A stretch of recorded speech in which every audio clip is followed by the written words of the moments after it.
المصطفى بلغ مقاصدنا واغفر لنا ما مضى يا واسع الكرم يا رب بالمصطفى بلغ مقاصدنا واغفر لنا ما مضى يا واسع الكرم نبينا الأميرون فلا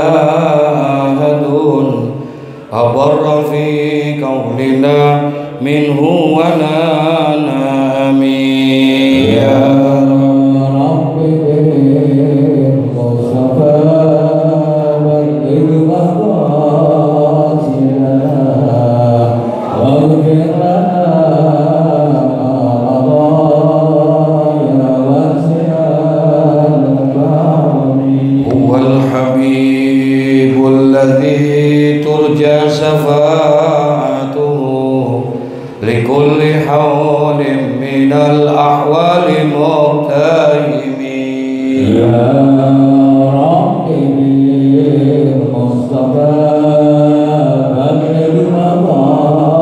واغفر لنا ما مضى يا واسع الكرم يا رب بالمصطفى بلغ مقاصدنا واغفر لنا ما مضى يا واسع الكرم يا رب بالمصطفى بلغ مقاصدنا واغفر لنا ما مضى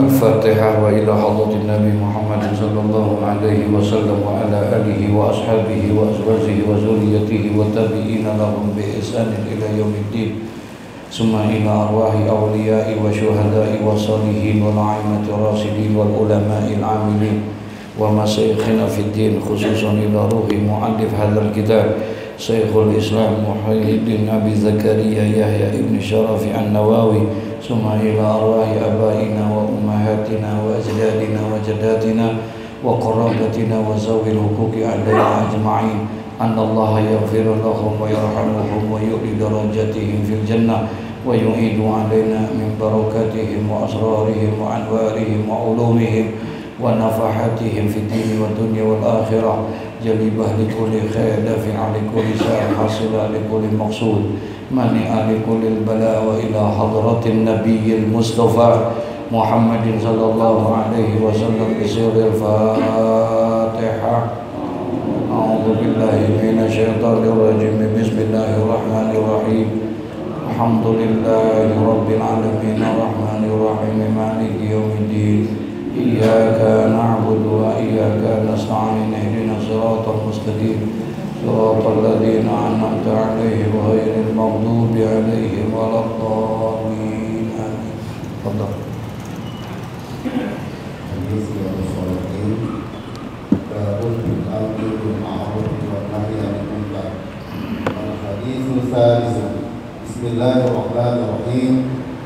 عن أبي الوليد عبادة بن الصامت رضي الله عنه قال بايعنا رسول الله صلى الله عليه وسلم على السمع والطاعة في العسر واليسر والمنشة والمكره وعلى أثارة علينا وعلى ألا ننازع الأمر أهله إلا أن تروا كفرا بواحا عندكم من الله تعالى فيه برهان وعلى أن نقول بالحق أينما كنا لا نخاف في الله لومة لائم متفق عليه والله.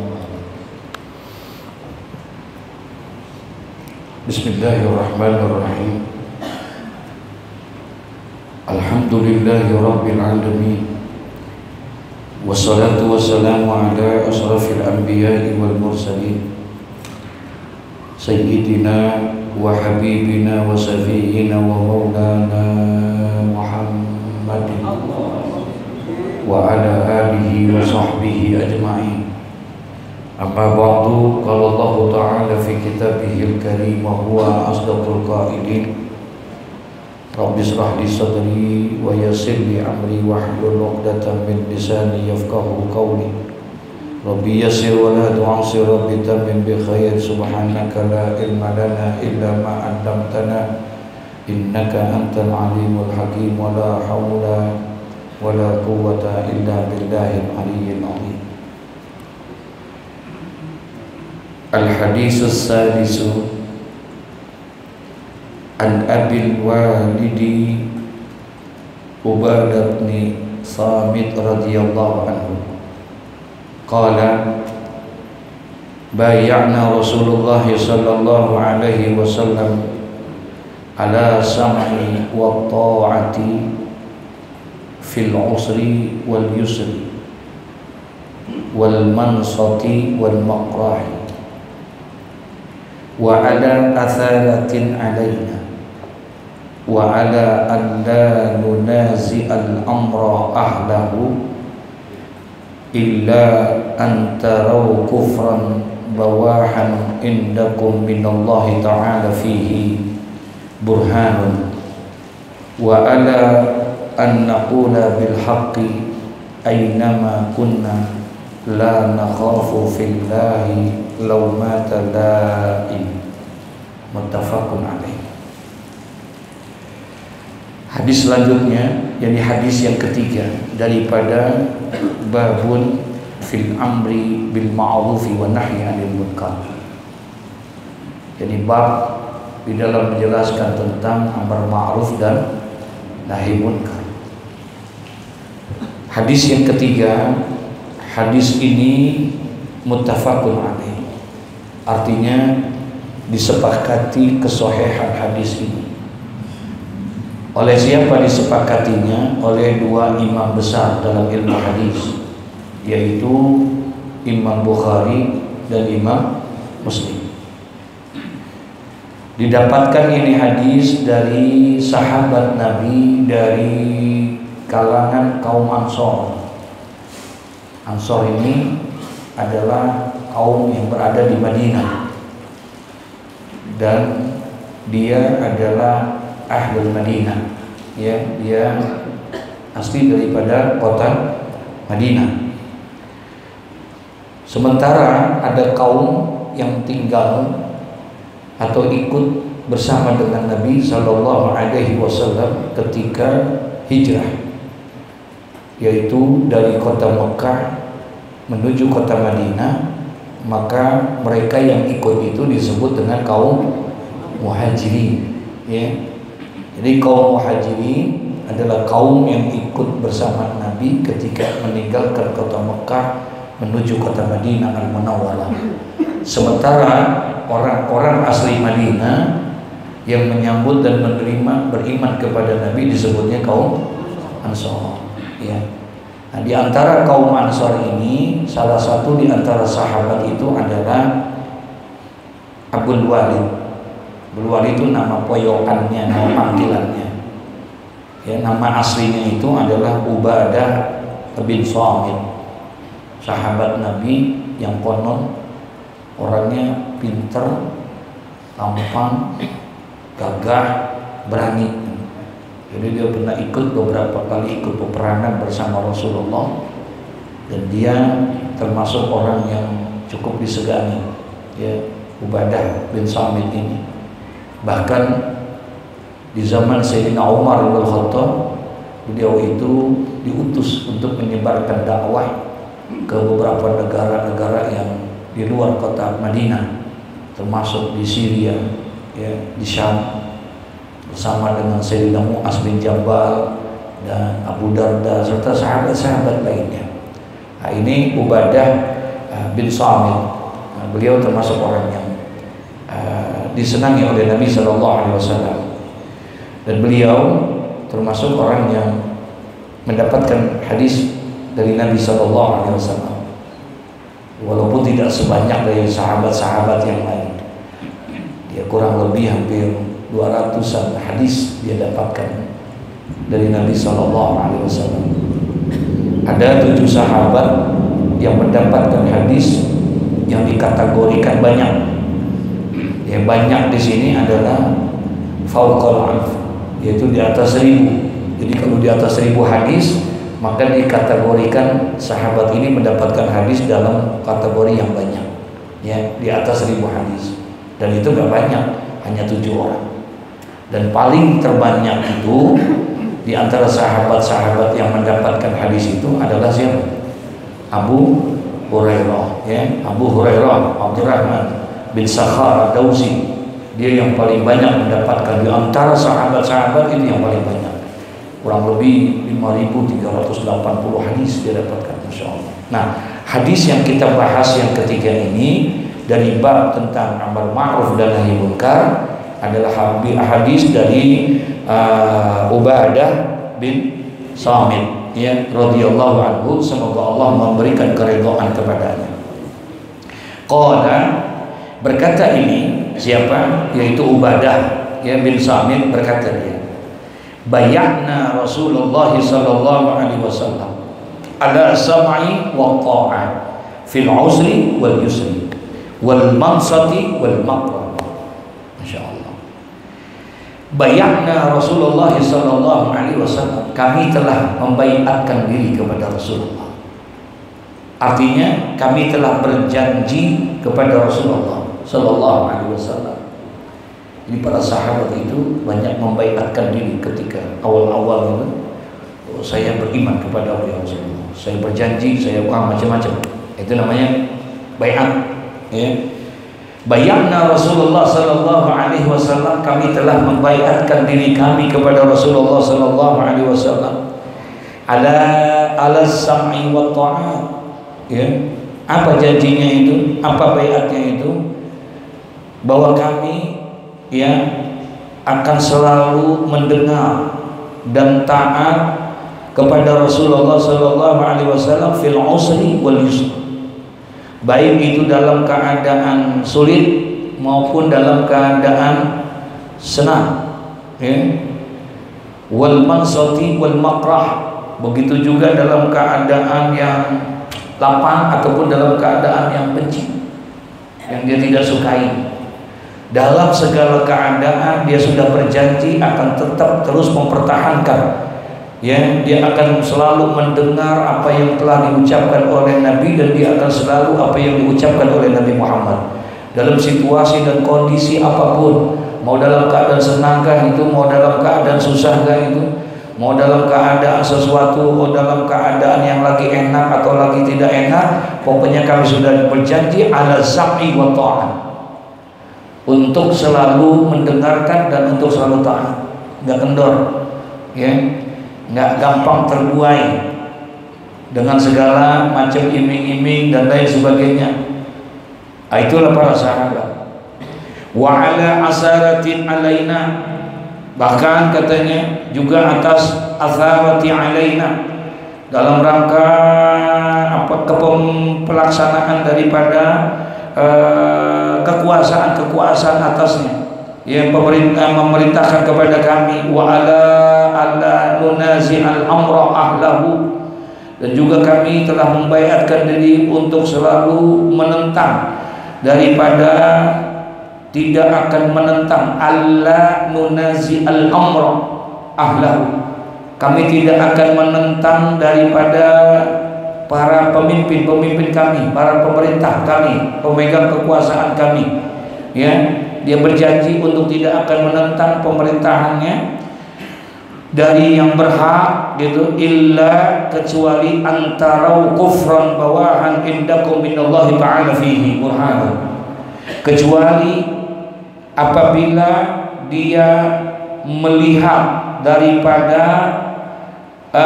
keingkaran, pelanggaran yang dilakukan dengan jelas bertentangan, menentang daripada perintah-perintah Allah. Itu aja alasan.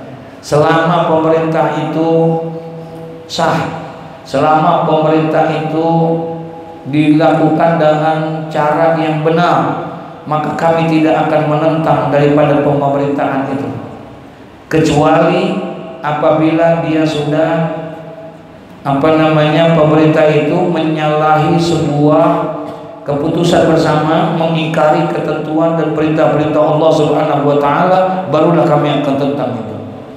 Ya.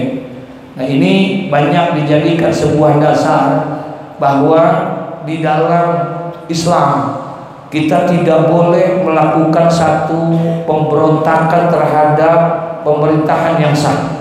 Nggak boleh gitu. Ya. Nggak boleh kalau itu pemerintahan itu adalah pemerintahan yang sah, maka dalam Islam tidak boleh kita mengadakan sebuah pemberontakan atau istilahnya apa itu? Kudeta. Ya, kudeta itu tidak boleh.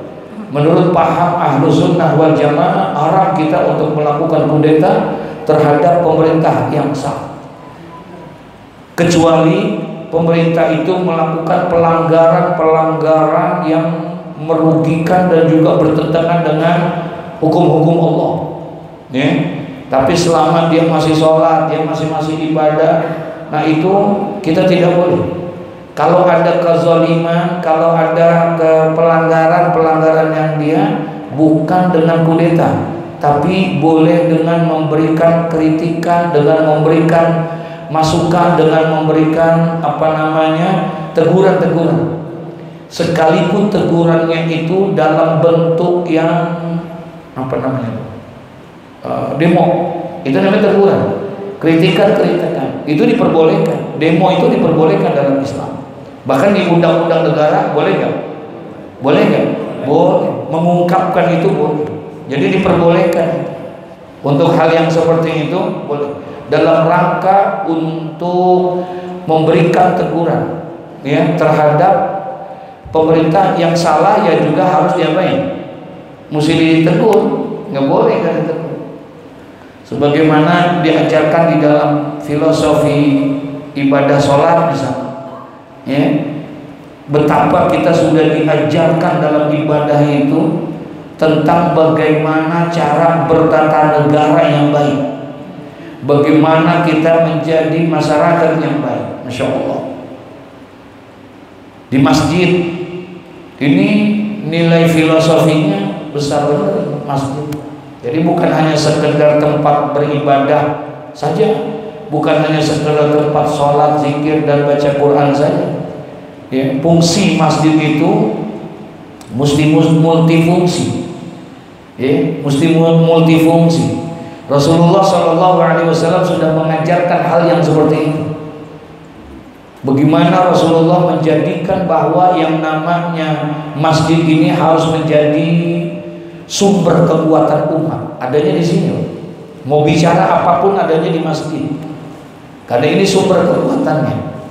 Ya, pantas kalau seandainya dituliskan di dalam Al-Imam Al-Hafiz Syihabuddin Ahmad Ibnu Hajar Al-Asqalani menuliskan satu tulisan, Al-Husunu lil mu'minina minas syaitan salathun, benteng bagi orang yang beriman dari segala macam bentuk gangguan-gangguan yang akan merusak iman, yang akan merusak akidah kita. Benteng itu 3 katanya, dan salah satu diantaranya adalah al-masjidu hisnun.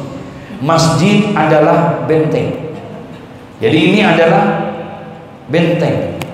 Benteng itu adalah satu tempat di mana untuk kita berlindung. Ya, biasanya dibangun dengan bangunan yang kokoh, yang kuat, yang tinggi, yang besar, sehingga akhirnya kalau udah masuk ke dalam selamat dia dari kejaran musuh dan lain sebagainya. Jadi perlu benteng, apalagi situasi kondisi sekarang. Kira-kira gangguan-gangguan yang akan merusak iman kita ada nggak? Ada nggak? Gangguan-gangguan yang merusak daripada akidah kita? Masya Allah, masih gentayangan tuh di mana-mana orang-orang yang ingin merusak iman kita dengan berbagai macam cara, ya, dengan berbagai macam pola mereka melakukan hal yang seperti itu. Jadi perlu benteng, dan benteng itu masjid. Ya, benteng itu salah satunya adalah masjid. Masjid adalah merupakan benteng. Makanya Nabi SAW, kalau kita lihat sejarah, benar, kalau lagi di Mekah 13 tahun dakwah pertama, dalam perjuangan awalnya Nabi, dalam dakwah-dakwah yang pertama itu, beliau selama di Mekah tidak ada satupun masjid yang dibangun. Nabi nggak bangun masjid di sana. Kenapa? Bukan nggak mau, karena memang situasinya nggak memungkinkan, kondisinya tidak memungkinkan untuk membangun daripada bangun masjid. Boro-boro mau bangun masjid, sembahyang aja susah, sembahyang aja susah. Berapa kali Nabi Muhammad sembahyang di depan Ka'bah, dilempari kotoran manusia, kotoran onta, kemudian dipukul Nabi Muhammad, bahkan dicekek Nabi Muhammad ketika lagi melaksanakannya. Jadi boro-boro mau bangun masjid, melaksanakan ibadah aja susah. Tapi ketika Nabi hijrah, sudah mulai sejarah mencatat. Ketika Nabi hijrah pindah dari Mekah ke Madinah, sebelum sampai dulu namanya bukan Madinah, namanya apa? Yasrib. Jadi sebelum berangkat sampai ke Yasrib, ternyata Nabi mampir dulu, istirahat di salah satu kampung, satu desa, namanya apa? Kuba. Namanya Kuba. Ada kampung namanya Kuba di Madinah itu. Apa yang dilakukan sama Nabi? Ternyata Nabi di situ bangun masjid. Baru sampai di Kuba, Nabi sudah bangun masjid, masya Allah. Dan sampai saat ini masjid itu masih berdiri kokoh kuat. Yang kedua, Nabi gak lama di situ. Sejak perjalanannya 9 hari 9 malam dari Mekah menuju Madinah sampai di Kuba, kemudian pada saat itu Nabi istirahat. Kurang lebih satu riwayat 4 hari, dari Senin, Selasa, Rabu, Kamis. Ada yang mengatakan Selasa, Rabu, Kamis, Jumat. Nah kemudian di hari Jumatnya Nabi pergi meninggalkan, lanjutkan perjalanannya, meninggalkan Kuba menuju Yasrib. Tapi terhenti di satu kampung, ada kampung namanya Bani Salamah atau Bani Salimah. Nah itu satu kampung sana. Nabi berhenti lagi di situ, ya, karena ada perintah salat Jumat. Maka Nabi mendirikan masjid di situ. Masjid yang kedua, ada masjid namanya Masjid Al-Jumu'ah. Kalau kita ke Madinah itu pasti ada masjid namanya Masjid Al-Jumu'ah. Itu yang pertama pelaksanaan sholat Jumat. Nah sekarang pun masih berdiri itu masjid. Sebahagian yang tahu pasti mampir, ya, melewati itu Masjid Al-Jumu'ah, ya, masjid itu. Nah barulah yang ketiga, Nabi sampai di Yasrib, sampai di Madinah, kemudian Nabi di situ membangun satu masjid lagi yang diberi nama dengan Masjid An-Nabawi As-Sarif, ya, yang ada di Madinah Al-Munawwarah. Itu masjid. Berarti dalam 1 minggu Nabi bangun berapa masjid? Ada 3 masjid Nabi. Kenapa Nabi sampai begitu konsentrasi membangun masjid? Ya, karena di situ adalah sumber kekuatan umat. Sumber kekuatan umat di situ. Maka dijadikan multifungsi dalam perjuangan dakwah. Di masjid itu Nabi bukan hanya mengajarkan untuk melaksanakan ritual ibadah, tapi di masjid membangun perekonomian umat. Di masjid Nabi memperkokoh persatuan dan kesatuan. Di masjid Nabi membicarakan tentang politik, bagaimana membangun daulah Islamiyah. Itu di masjid Nabi membangun itu semua. Jadi jangan terlalu alergi gitu terhadap masjid.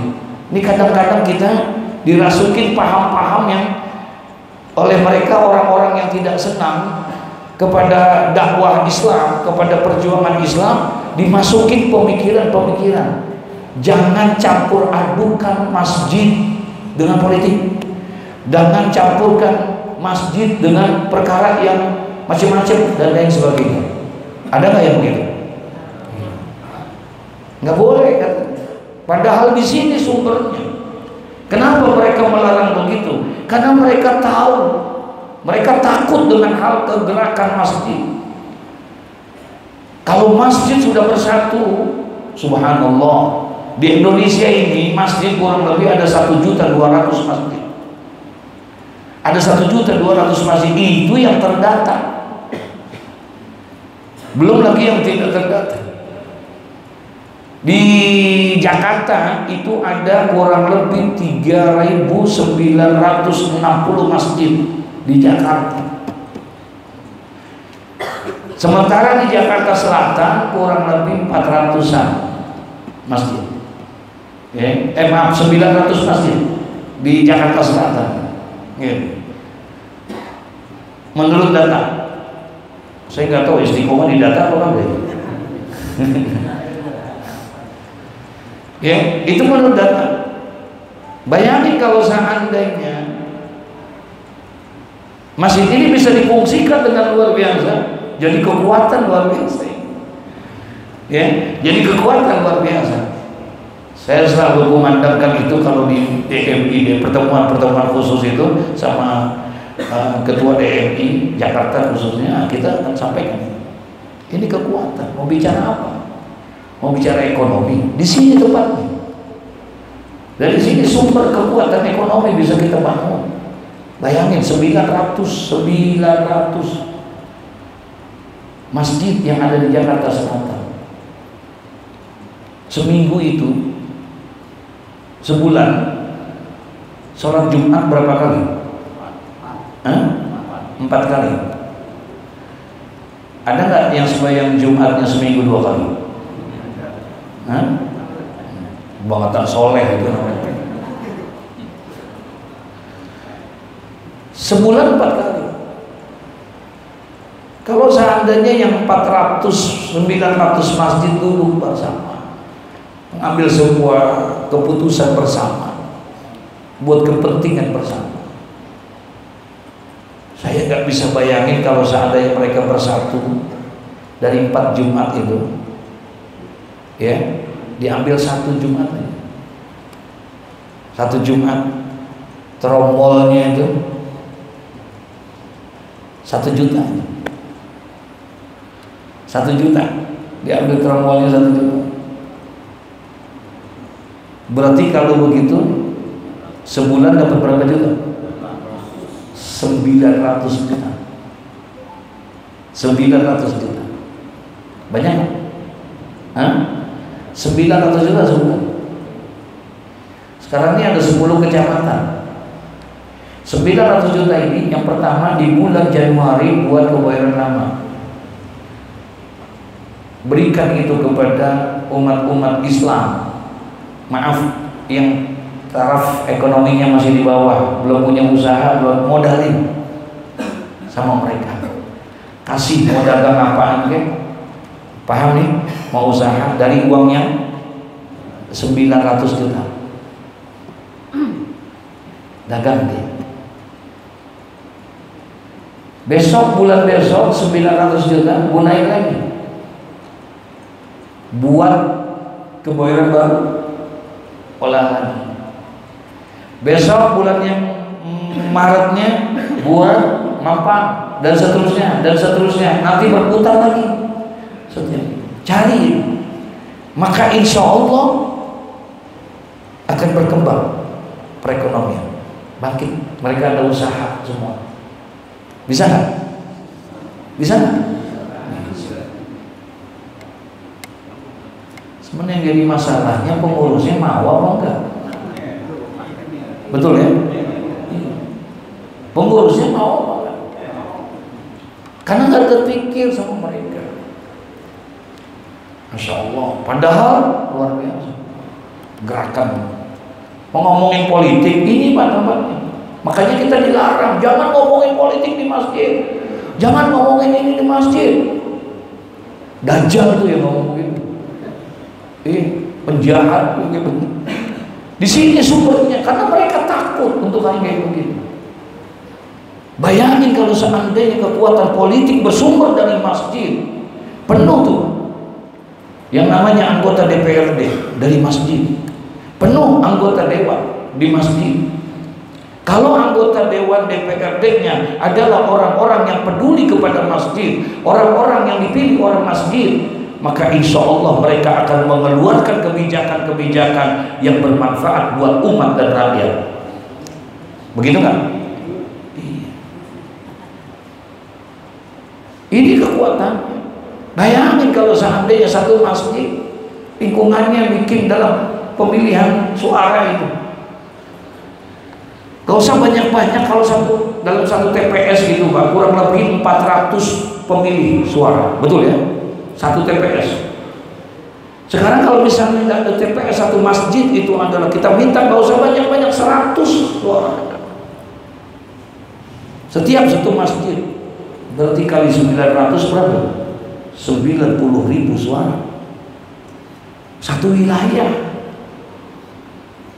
Untuk bisa, siapapun mau partainya silakan, mau partai A, B, C, D silakan, nggak apa-apa, duduk, tapi dengan catatan kita komitmen buat kepentingan agama, buat kepentingan umat, buat kepentingan rakyat. Kalau mau kita kasih suara aja, paham Pak Ustaz?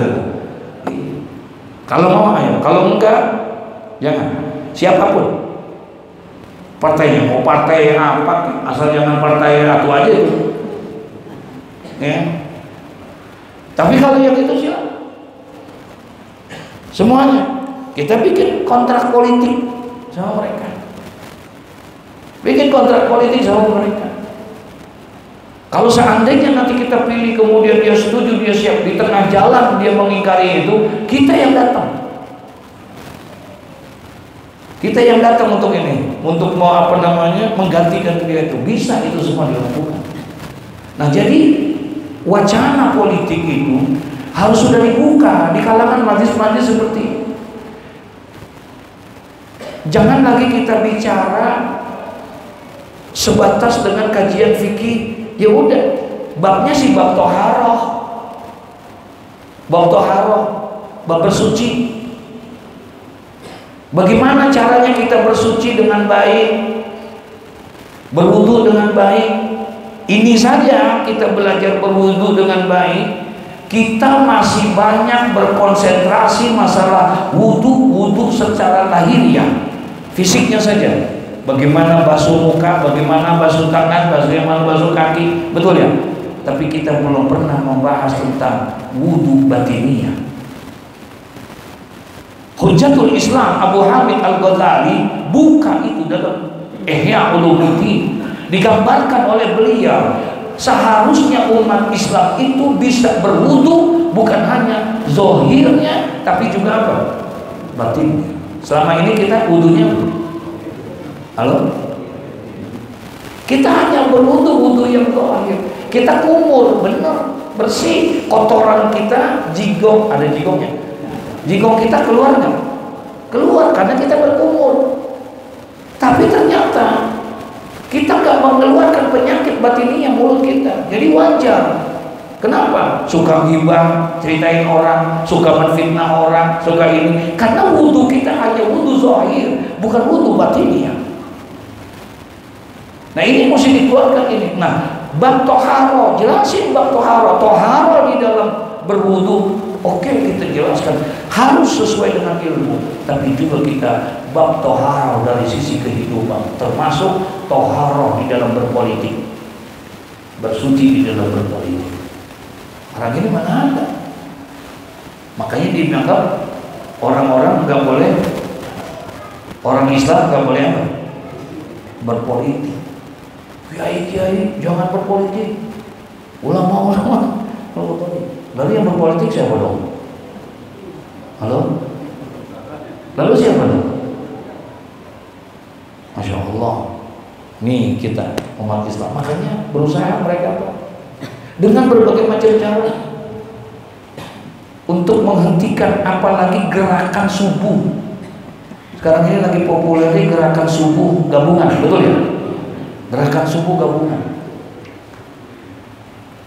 Gerakan subuh gabungan tingkat kelurahan.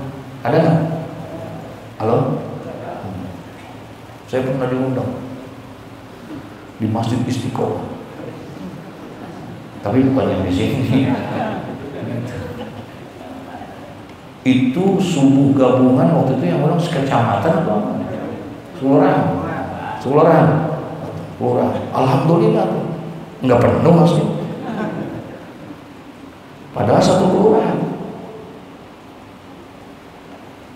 kelurahan. Ini Gerakan ini yang paling ditakutin Pak. Gerakan subuh gabungan itu paling ditakutin sama mereka orang-orang yang tidak suka kepada Islam. Bagaimana menghentikan itu gerakan subuh gabungan?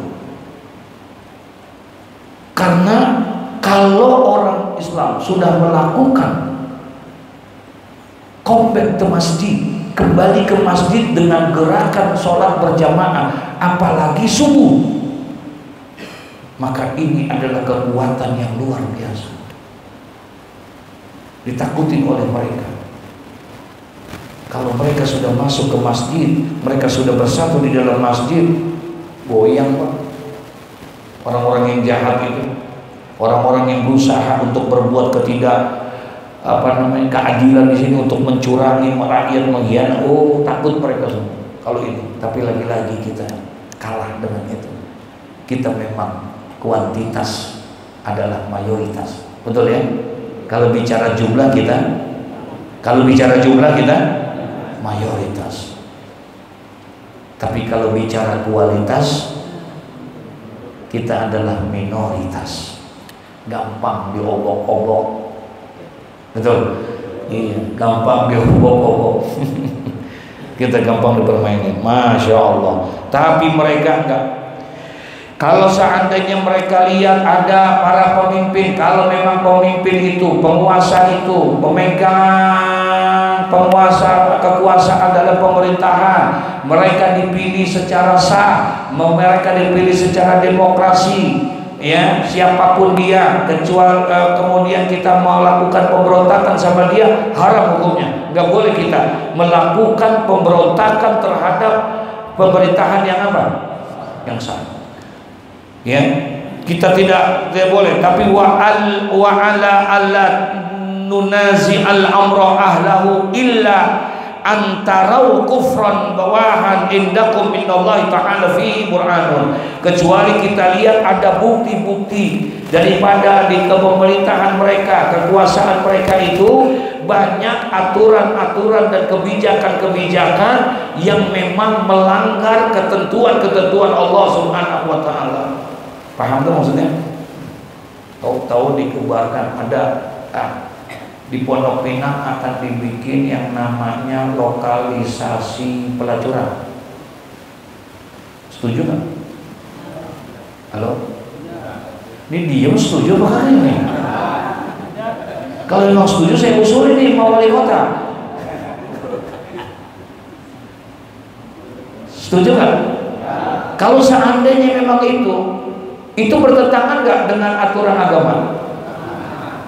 Bertentangan. Kalau itu bertentangan, cegah, jangan diam aja. Boleh tuh kita tegur, kita datang. Siapa penentu kebijakannya? Yang pertama didatengin RT. Kenapa RT ngizinin?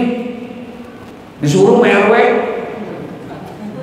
RW-nya datengin, kenapa RW? Bis gua kagak enak sama lurah.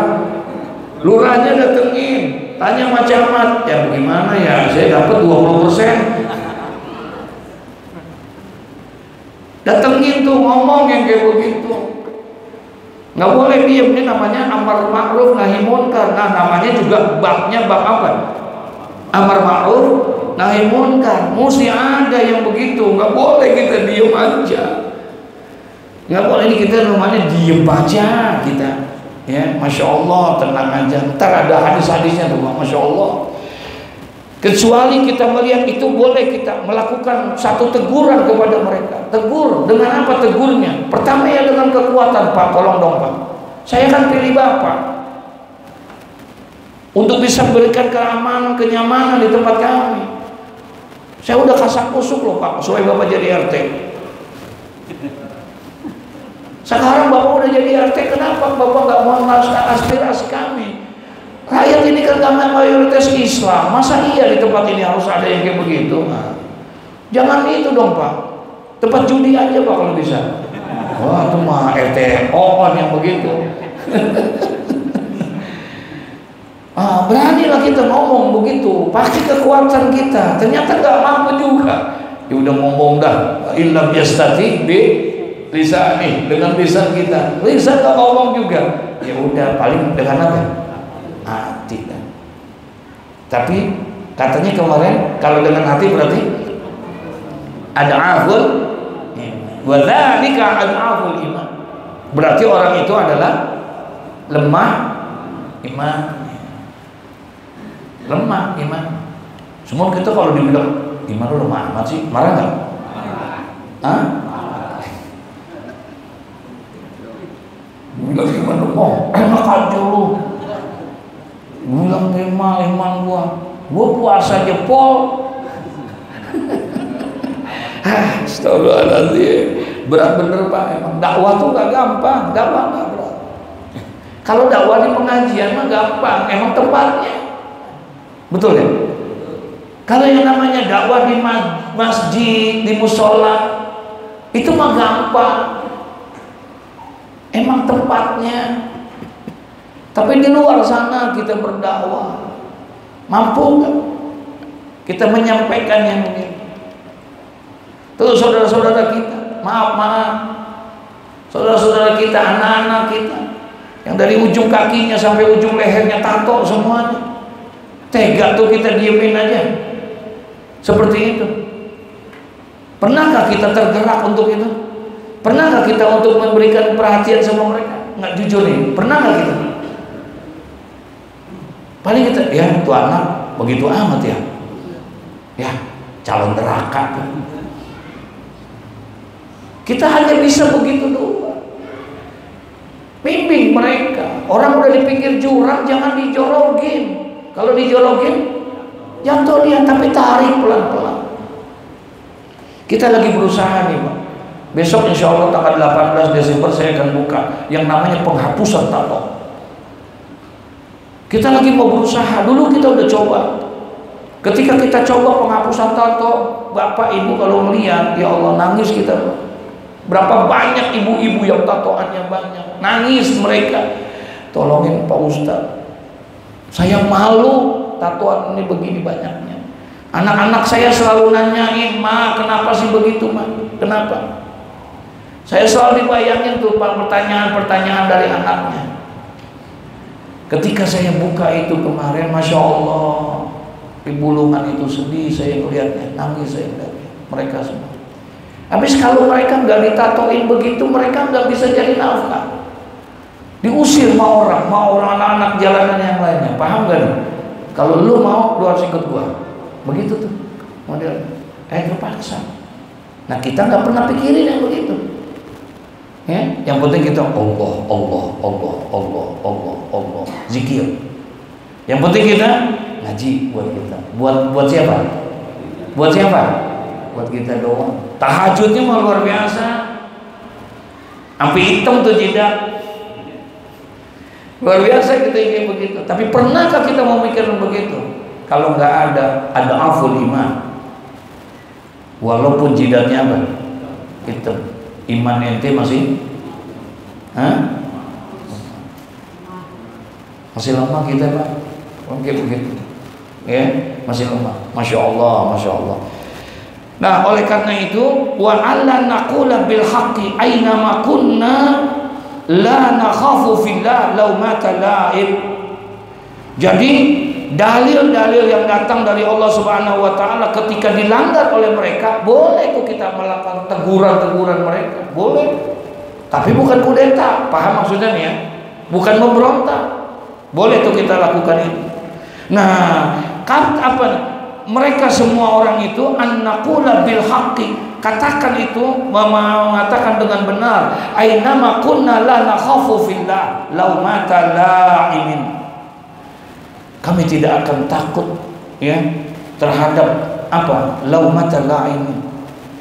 Nggak ada yang kami takutin kecuali kepada Allah. Sekalipun kami dicemoohi, sekalipun dicemoohi, dihina, difitnah, di ini segala, enggak, kami tidak takut. Kami akan sampaikan. Masya Allah. Saya kadang-kadang kalau lihat perjuangan Nabi, ya mohon maaf, nggak ada pemimpin kadang-kadang kesabarannya seperti sabarnya Nabi Muhammad. Nabi Muhammad dibully, dulu udah ada bully belum? Dibully, dicaci, dinyinyirin, dikata macam-macam segala. Tapi Nabi enggak. akhlaknya Nabi Muhammad sebagai seorang pemimpin. Tapi Nabi nggak marah. Nabi nggak jawab tuh fitnah-fitnahan, kacang-kacangan yang model begitu, dibully, di ini semuanya enggak. Nabi nggak marah. Tapi Nabi melakukan dengan karyanya Nabi Muhammad, tunjukkan itu toleransinya, ininya, itunya, semua dilakukan. Sehingga akhirnya dunia melihat bagaimana kehebatan daripada kepemimpinan Nabi Muhammad. Betapa seorang Michael Hart, ada dulu penulis cendekiawan dari Inggris namanya Michael Hart, berani menulis satu buku. Yang satu buku ini orang cendekiawan, ilmuwan non muslim, tapi dia menulis buku ada 100 tokoh berpengaruh di dunia dengan sebuah penelitian yang jujur, penelitian yang berdasarkan keilmuan. Diteliti sama dia 100 tokoh itu. Ternyata yang pertama tokoh itu ditulis adalah siapa? Nabi Muhammad. Padahal dia orang yang non muslim, padahal dia seorang yang luar biasa di dalam agamanya, tapi dengan kejujuran, keilmuan berdasarkan penganalisian dia, penelitian dia, itu diakui bagaimana kepemimpinan, kejujuran dan lain sebagainya seorang pemimpin yang bernama Muhammad Rasulullah. Jujur ditaruh sama dia, nggak marah, nggak pernah ngebully, nggak pernah itu. Tuh pemimpinnya begini kan yang kita, betul ya? Mau dikit-dikit ngambek, marah, melawan, bikin perang, ini itu, kumpulin anggotanya, masukin apa.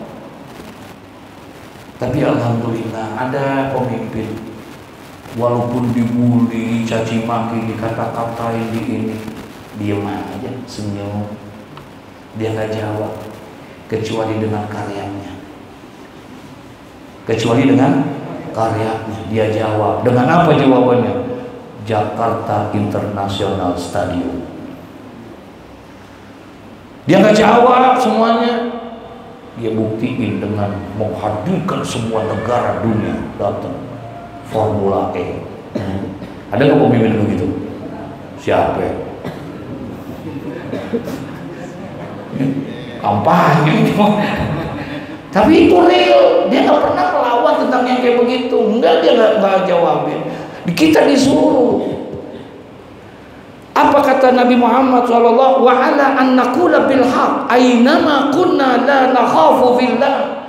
Katakan yang benar adalah benar, yang salah adalah salah. La nakhafu fillah. Tidak ada yang kamu takuti kecuali siapa? Allah. Sekalipun kau laumatan laimin, sekalipun kau harus dicaci maki, harus dicemoohin dan lain sebagainya, harusnya begitu kita, la haula wala quwata illa billah. Tapi ya lagi-lagi kembali kepada kualitas apa? Al hadisur rabi. Kemudian hadis yang keberapa? Anin Nu'man bin Bashir radhiyallahu anhu ma'anin Nabi sallallahu alaihi wasallam. Qala, berkata dia, Nabi sallallahu alaihi wasallam, masalul qaimi fi hududillah wal waqi'i fiha. Masalul qaimi, perumpamaan ya daripada suatu kaum fi hududillah, di dalam menegakkan apa namanya, hukum-hukum Allah, di dalam melaksanakan hukum-hukum Allah, wal waqi'i fiha, dan orang-orang yang tidak melaksanakan hukum-hukum Allah. Perumpamaan antara satu komunitas, satu masyarakat yang dimana di dalamnya ada orang-orang yang menjalankan dan menegakkan, melaksanakan hukum-hukum Allah, tapi di dalamnya juga ada orang-orang yang tidak menjalankan. Itu kan memang udah hukum alam. Ada yang jalan, ada yang baik, ada yang jelek. Biasa itu. Nah, sekarang perumpamaan suatu masyarakat, suatu kaum yang di dalamnya ada orang-orang yang fi hududillah, orang yang menjalankan ketentuan Allah, dia tegakkan itu ajaran Allah. Tapi juga di dalamnya ada orang-orang yang wal waqi fiha, ada orang yang terjerumus di dalamnya. Perumpamaannya kayak apa? Kamasali kaumin, itu seperti suatu kaum istahamu ala safinati. Masya Allah. Ini gambaran dari Rasulullah. Seperti orang yang sedang membagi-bagikan tempat ala safinah. Safinah itu apa? Perahu. Ada kitab namanya Safinatul Najah. Ini perahu keselamatan. Perumpamaan suatu kaum, satu masyarakat yang di dalamnya ada yang menjalankan perintah Allah, ada yang enggak menjalankan perintah Allah.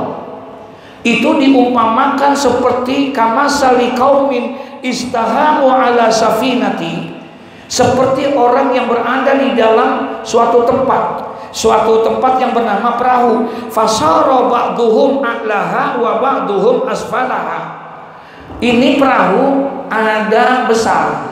Biasanya ada yang di atas, ada yang di bawah. Betul ya? Kalau perahu-perahu apa namanya itu? Pesiar, ferida. Itu perahu-perahu besar begitu, biasanya ada yang di bawah juga ada yang di atas. Baik itu lantai 1, lantai 2, lantai 3, kan begitu tuh, ya. Nah, itu diperumpamakan kayak begitu, ada yang di bawah, ada di atas. Nah, kemudian katanya, fakana allazina fi asfaliha, maka adalah orang-orang yang ada di bawah, di bagian apa? Bawah. Apa namanya? Basement. Deck ya? Kalau basement mall. Di bagian bawah. Wa kana alladzina fi asfaliha, maka adalah orang-orang yang ada di bagian bawah itu iza istaqau minal ma, jikalau dia pengen minta air, mau ngambil air, paham nih? Ya, sementara airnya ada di mana? Di atas nih, gitu.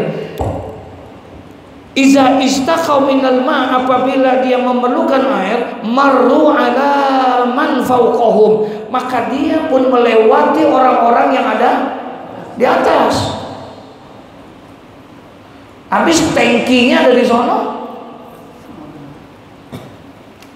Tangkinya ada di sono. Jadi mau nggak mau dia naik ke atas, lewatin tangga orang, naik ke atas tuh. Ada tuh yang naik ke atas, mau nggak mau deh. Faqalu, sebahagian di antara mereka ada yang ngomong. Apa katanya? Law anna kharaqna min nasibina kharqan wa lam nu'zi man fawqana. Ya, Masya Allah. Begini aja roman-romannya kita kalau ngambil air ke atas terus capek nih, naik turun nggak enak. Bagaimana kalau seandainya kita lubangin aja yang di bawah buat bagian kita nih, jadi nggak usah naik kemana, ke atas, cukup lubangin yang di bawah, kan jadi kita nggak repot, nggak gangguin yang di atas, ya. Kita lubang, kita tutup, kita lubangin, kita tutup, gitu, kita lubangin aja, gitu. Kalau itu terjadi, kira-kira bagaimana tuh? Ini fa in tarakuhum, maka jikalau kamu jikalau mereka meninggalkan itu, ya, membiarkan, maksudnya itu kerjaan orang-orang yang sedang ngapain? Ngebolongin kapal. Ngebolongin apa ngelobangin? Ngelobangin kapal. Wa ma aradu halaku jami'an. Kalau seandainya kamu biarkan mereka melakukan hal yang seperti itu, halaku jami'an, percayalah akan binasalah semua.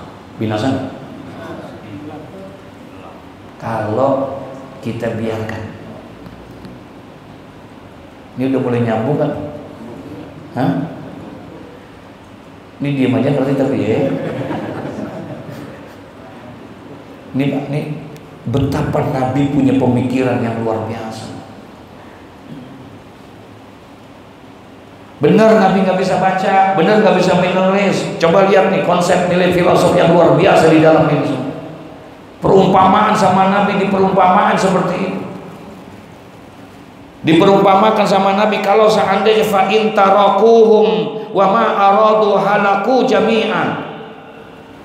Jikalau saja engkau tahu ada orang yang melakukan hal yang seperti itu, orang-orang yang dibawa kemudian melobangin itu kapal perahumu, kamu diam, kamu biarkan dia, maka halaku jami'an, semuanya pasti akan apa? Binasa, semua akan tenggelam. Wa in akhasu ala aidihim najau wa najauna jami'an. Tapi jikalau kamu berani untuk menegur dia, bang, jangan bang, gila ente, tenggelam nih kita bakalan kalau ente bolongin semua. Jangan bang, jangan, nggak boleh. Pokoknya kalau lu bolongin, awas, daripada gua mati mendingan lu yang mati. Paham maksudnya? Warna jauh jami'an. Kalau ada yang berani begitu, insya Allah satu kapal selamat. Insya Allah satu kapal selamat. Jangan sampai seperti ini kita.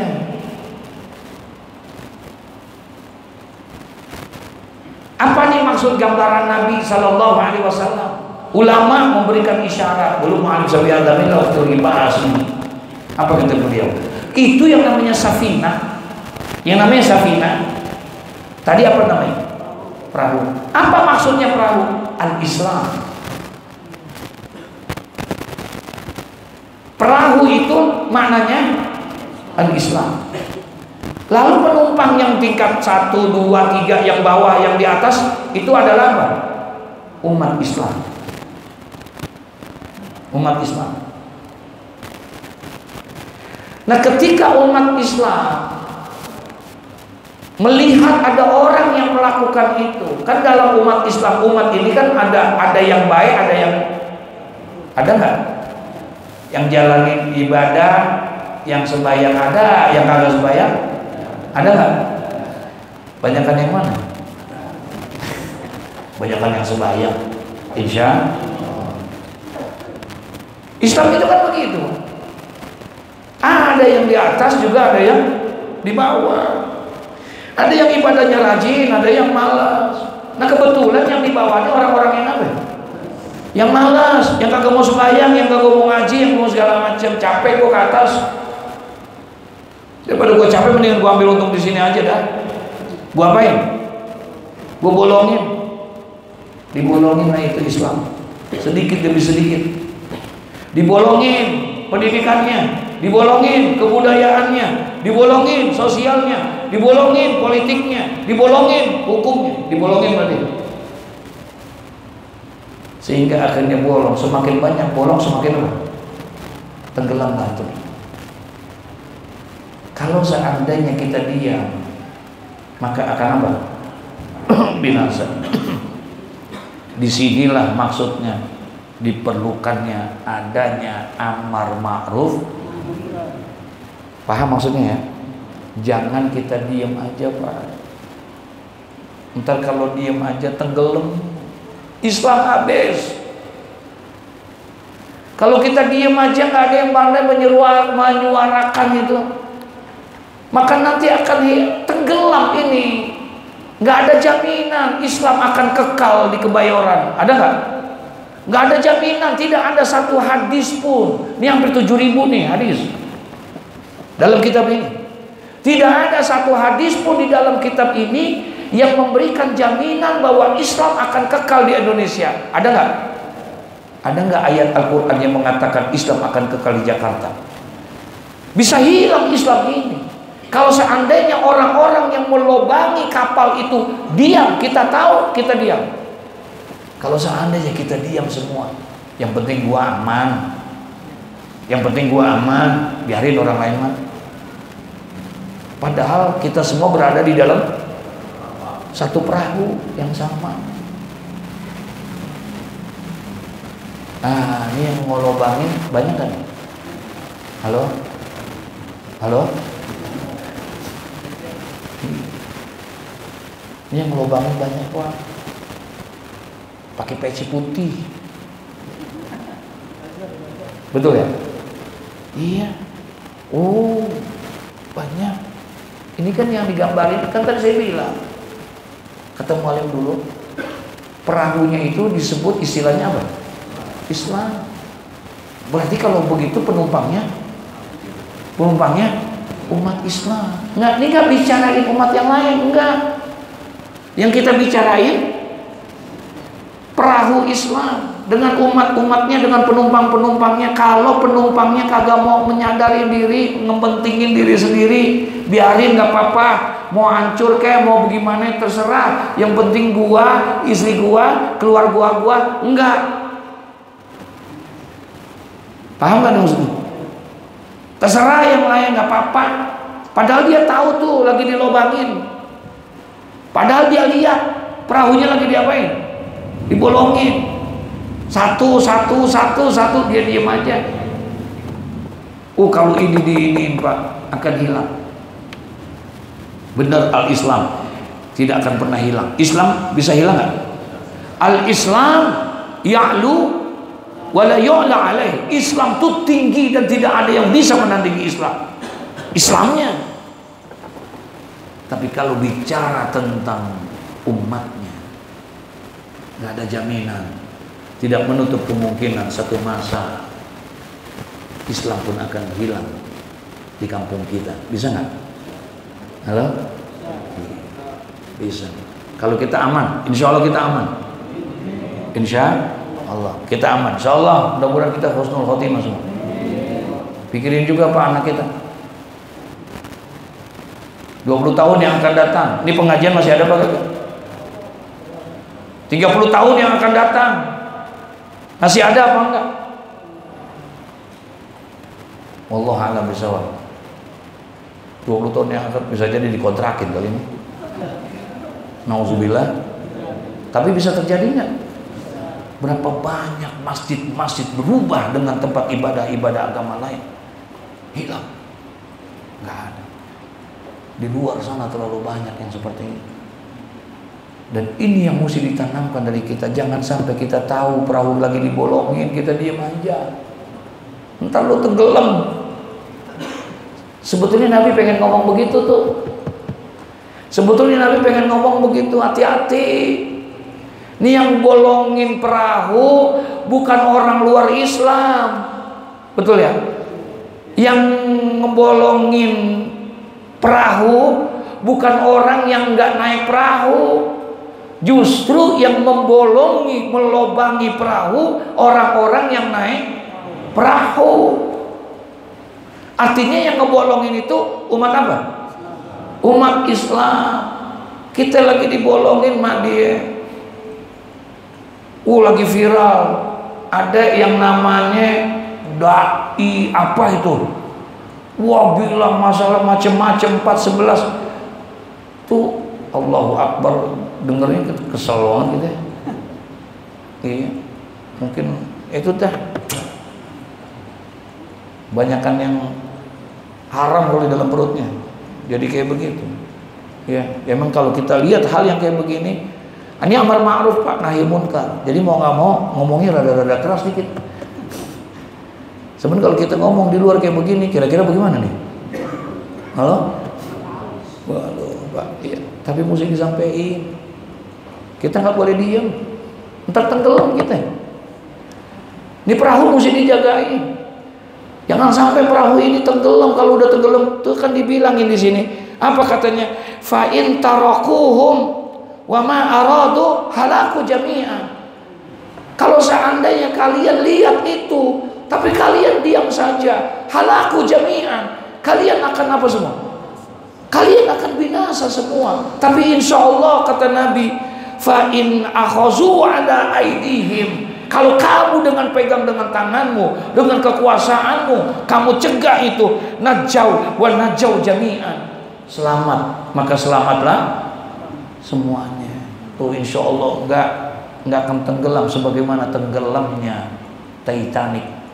Dulu ada kapal namanya, ada nggak? Iya. Itu kapal bagus nggak? Mewah nggak? Megah nggak? Besar nggak? Itu Islam. Itu Islam. Kenapa dia bisa tenggelam? Bocor.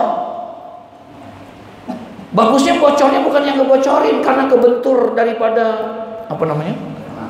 Karang-karang es, bocor. Untung tuh dia selamat. Bukan orang-orang yang nyebabinnya. Tapi sekarang nih yang ngebocorin, yang ngebolongin penumpangnya, Pak. Penumpangnya nih yang numpangin. Ini mohon maaf nih, sadar atau tidak sadar, terjadi nggak? Terjadi nggak? Ini terjadi sama kita. Udah dibolongin perahu Islam di rumah kita. Udah dibolongin, kita lupa menyadari itu. Di rumah kita, bolongin pelan-pelan. Dengan apa? Ini. Udah dibolongin nih, anak-anak kita mau ginian, betul? Iya. Ini gara-gara ginian, tuh anak luar biasa. Jangan lagi anak kita, anak kiai, anak ustad, anak muallim. Semua sedih Pak kita kalau ngeliat kayak begini. Ini secara tidak langsung lagi diapain? Lagi dibolongin kita. Berapa banyak anak-anak kita sudah tidak lagi membaca Al-Quran. Dia asik dengan ini, dia asik dengan itu. Ternyata bukan anaknya, bukan anaknya doang. Ternyata, bapaknya juga emang. Sekarang kita tidak lagi yang namanya bangun tidur minum air putih, enggak. Sekarang bangun tidur yang kita lihat status, kita lihat handphone, betul ya? Bukan kita sih, antum kali. Itu saya singgah. Tapi itu yang terjadi, kita dibolongin Pak. Demi Allah kita dibolongin tanpa kita sadari. Perahu kecil kita, perahu keluarga kita. Kita gak pernah marah, istri kita gak sembahyang, istri kita gak ngaji, anak kita gak sembahyang, anak kita gak ngaji. Itu sama aja lagi diapain? Lagi dibolongin. Pengen ngancurin Islam gampang di rumah tangga. Apa? Tinggalkan itu sholat. Kalau sholat sudah ditinggalin, lama-lama bakalan apa? Runtuh udah. Makanya kata Nabi, apa namanya? As-sholatu imaduddin. Sholat itu adalah tiangnya agama. Ini bisa berdiri karena ada apa nih? Ada tiang. Kalau seandainya tiang-tiang ini dirubuhin, hancur. Ini Islam nih. Ini masih kepegang nggak? Kepegang nggak? Ini ada 5. Kalau seandainya ini dengan 5 jari ini adalah rukun Islam, ya, masih pegang kokoh. Kalau 5-5-nya kita pegang. Tapi coba lepasin satu, haji, masih kepegang nggak? Masih kepegang nggak? Lepasin. Lepasin lagi, zakat, masih kepegang nggak? Masih kepegang nggak? Lepasin lagi, puasa, kepegang nggak? Kepegang kan? Pegang. Coba lepasin lagi, apaan? Sholat, jatuh Pak. Nih kalau masih ada sholat, insya Allah masih bisa kokoh. Segini aja nih gampangnya. Ini kan rukun Islam ada berapa? 5. Ternyata kalau kita pegang rukun dengan rukun Islam 5, Islam masih bisa kita pegang. Sekalipun nggak haji, karena ada orang yang Islam tapi nggak haji. Insya Allah Islam masih kepegang, sekalipun nggak bayar zakat. Ada nggak yang nggak bayar zakat? Masih kepegang. Sekalipun itu dia tinggalkan puasa, insya Allah Islam masih ada. Tapi udah mulai goyang, betul? Tapi ketika kita lepaskan yang kedua, apaan? Sholat.